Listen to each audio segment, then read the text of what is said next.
दोस्तों कल कनाडा के द्वारा जिस तरह की हरकत की गई, आई होप आपको पता चल गया होगा। वहीं उसके बाद भारत के द्वारा जो एक्शन लिया गया वह भी काफी बड़ा था और याद नहीं आता पिछले 10 सालों में इस तरह का कोई बड़ा कदम भारत ने पाकिस्तान और चीन को छोड़कर किसी देश के खिलाफ उठाया हो। लेकिन अब भारत ने अमेरिका के लिए अपनी जांच टीम को भेज दिया है। इसकी खबर अमेरिका की तरफ से ही ब्रेक की गई थी और मात्र कुछ ही घंटों के अंदर अमेरिका की तरफ से ही इस आर्टिकल को डिलीट भी कर दिया गया। यानी कि साफ है कि भारत, कनाडा और अमेरिका के बीच में इस समय बहुत कुछ चल रहा है।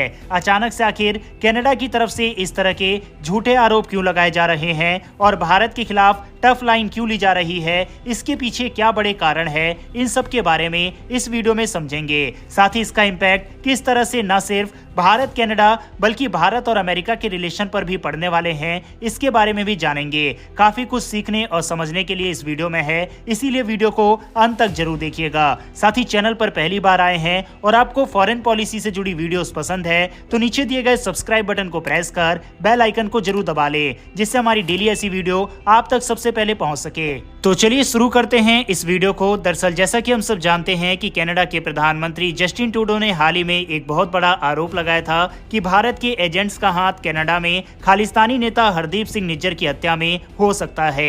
ये दावा कनाडा सरकार ने अपनी इंटेलिजेंस रिपोर्ट के आधार पर किया है, जिसके बाद से दोनों देशों के रिश्तों में खटास आ गई। भारत ने इन आरोपों को सिरे से खारिज कर दिया और कहा कि ये निराधार और बेबुनियाद है। भारत ने कनाडा की जांच पर सवाल उठाते हुए कहा कि इस तरह के गंभीर आरोप लगाने से पहले ठोस सबूत पेश किए जाने चाहिए थे। कनाडा ने दावा किया कि उसने भारत को इस मामले से जुड़े सबूत सौंपे हैं, लेकिन ये सबूत अभी तक सार्वजनिक नहीं किए गए। इससे मामला और पेचीदा हो गया है क्योंकि अब दोनों देशों के लोग और अंतर्राष्ट्रीय समुदाय भी जानना चाहता है कि असल सच्चाई क्या है। इस पूरे मामले को उठाने के पीछे एक बड़ा कारण कनाडा में होने वाले आगामी चुनाव भी हो सकते हैं। जस्टिन ट्रूडो और उनकी सरकार पर काफी दबाव है क्योंकि उनके नेतृत्व को लेकर वहां की जनता में असंतोष बढ़ रहा है। ऐसे में ट्रूडो भारत के खिलाफ सख्त रवैया अपनाकर अपनी छवि को मजबूत करने की कोशिश कर रहे हैं, खासकर वहां के खालिस्तानी समर्थक गुटों के बीच। कनाडा में खालिस्तानी समर्थकों की बड़ी संख्या है और ये गुट काफी प्रभावशाली माने जाते हैं।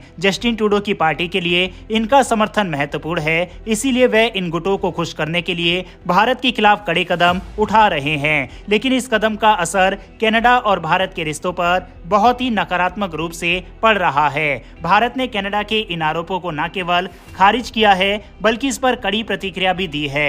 भारत ने कहा कि कनाडा में खालिस्तानी तत्वों को खुली छूट दी जा रही है जो भारत के खिलाफ खुलेआम हिंसात्मक गतिविधियां कर रहे हैं। भारतीय डिप्लोमेट्स की सुरक्षा को खतरा बताया गया और इसी कारण भारत ने अपने डिप्लोमेट्स को कनाडा से वापस बुलाने का फैसला किया। भारत ने यह भी कहा कि कनाडा सरकार इन खालिस्तानी तत्वों के खिलाफ कोई ठोस कदम नहीं उठा रही, जिससे उनके हौसले बुलंद हो रहे हैं। हाल ही में कनाडा में भारतीय डिप्लोमेट्स के खिलाफ हिंसक प्रदर्शन हुए थे, जहां उनकी तस्वीरों पर गोलियां चलाई गई और पुतले भी जलाए गए। भारत ने इसे गंभीरता से लेते हुए कहा कि अब कनाडा में अपने डिप्लोमेट्स की सुरक्षा सुनिश्चित करना मुश्किल हो गया है। भारत और कनाडा के बीच ये विवाद सिर्फ द्विपक्षीय नहीं रह गया, बल्कि इसका असर अंतर्राष्ट्रीय मंचों पर भी हमें देखने को मिल सकता है। कनाडा 2025 में G7 समिट की मेजबानी करने जा रहा है और अगर हालात ऐसे ही बने रहे तो भारत उस समिट में हिस्सा लेने से इनकार कर सकता है। ये कनाडा के लिए एक बड़ी चुनौती हो सकती है क्योंकि भारत के बिना G7 समिट की अहमियत कम हो जाएगी। इसके अलावा भारत और कनाडा के व्यापारिक संबंधों पर भी इस विवाद का असर पड़ सकता है। दोनों देशों के बीच पहले से ही व्यापारिक और निवेश संबंध मजबूत थे, लेकिन अगर ये तनाव लंबे समय तक जारी रहा तो इससे व्यापारिक संबंधों को भी नुकसान हो सकता है। वहीं इस पूरे मामले में पश्चिमी मीडिया भी महत्वपूर्ण भूमिका निभा रहा है। वॉशिंगटन पोस्ट और अन्य प्रमुख अखबारों ने इस मुद्दे को काफी बढ़ा चढ़ाकर पेश किया। वॉशिंगटन पोस्ट ने यह भी दावा किया कि कनाडा ने भारत के 6 डिप्लोमेट्स को निष्कासित कर दिया, जबकि भारत ने खुद अपने डिप्लोमेट्स को वापस बुलाने का फैसला लिया। इस तरह की गलत खबरें भी भारत और कनाडा के रिश्तों में दरार को और बढ़ा रही है। आने वाले दिनों में भारत और कनाडा के बीच रिश्ते और खराब हो सकते हैं, खासकर अगर कनाडा की सरकार अपने आरोपों पर कायम रहती है और भारत के खिलाफ कोई और सख्त कदम उठाती है।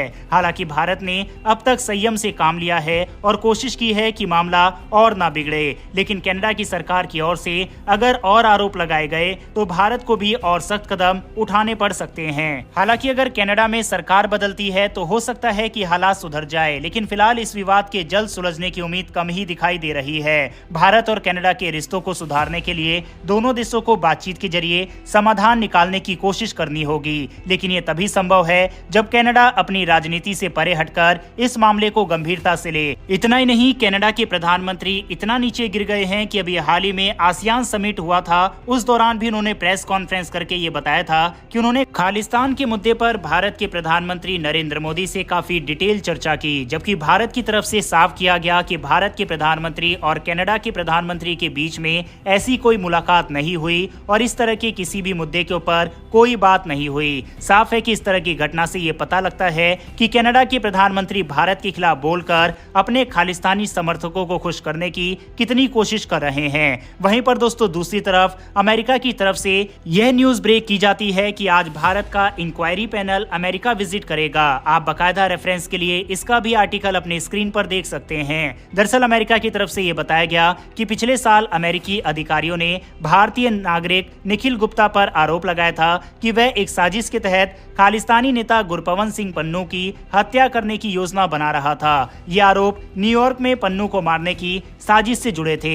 गुप्ता को चेक रिपब्लिक से गिरफ्तार कर अमेरिका लाया गया, जहां उस पर मुकदमा चलाया जा रहा है। अब इस मामले पर अमेरिका की तरफ से बताया गया कि 15 अक्टूबर यानी कि आज इस मामले की जांच के लिए भारत की टीम वॉशिंगटन पहुंचेगी। इतना ही नहीं, अमेरिका की तरफ से बताया गया कि जिस तरह से कनाडा ने भारत के साथ रिश्ते खराब किए, इसी डर से भारत ने आनन फानन में अपनी टीम को अमेरिका के लिए रवाना कर दिया। ये कहना है अमेरिकी अखबारों का।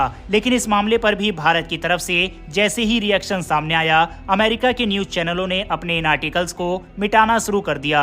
यानी कि ये कंफर्म नहीं है कि भारत की टीम अमेरिका जांच के लिए जा रही है या फिर नहीं। इस समय काफी कुछ भारत, अमेरिका और कनाडा के बीच इस समय चल रहा है। वहीं इन सब चीज में जो सबसे इंटरेस्टिंग चीज है वह भारतीय कूटनीति के चाणक्य यानी कि भारतीय विदेश मंत्री जयशंकर का पाकिस्तान दौरा है, जहां पर दुनिया भर की मीडिया एजेंसी रहेगी और यकीनन कनाडा के मुद्दे पर वहां पर उनसे सवाल जरूर पूछे जाएंगे। अब इस मामले पर क्या प्रतिक्रिया भारतीय विदेश मंत्री जयशंकर की तरफ से दी जाती है, ये देखना काफी इंटरेस्टिंग रहेगा।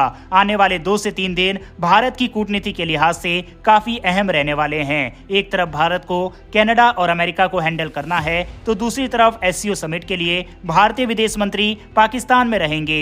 कोई भी नई अपडेट इस पूरे मैटर से निकल कर आती है तो हम वीडियो लेकर हाजिर हो जाएंगे। इसीलिए चैनल पर पहली बार आए हो तो नीचे दिए गए सब्सक्राइब बटन को प्रेस कर बेल आइकन को जरूर दबा ले, जिससे हमारी डेली ऐसी वीडियो आप तक सबसे पहले पहुंच सके। वीडियो और इन्फॉर्मेशन पसंद आई हो तो वीडियो को लाइक कर ले। फिर मिलेंगे ऐसी एक नई वीडियो के साथ। धन्यवाद। जय हिंद।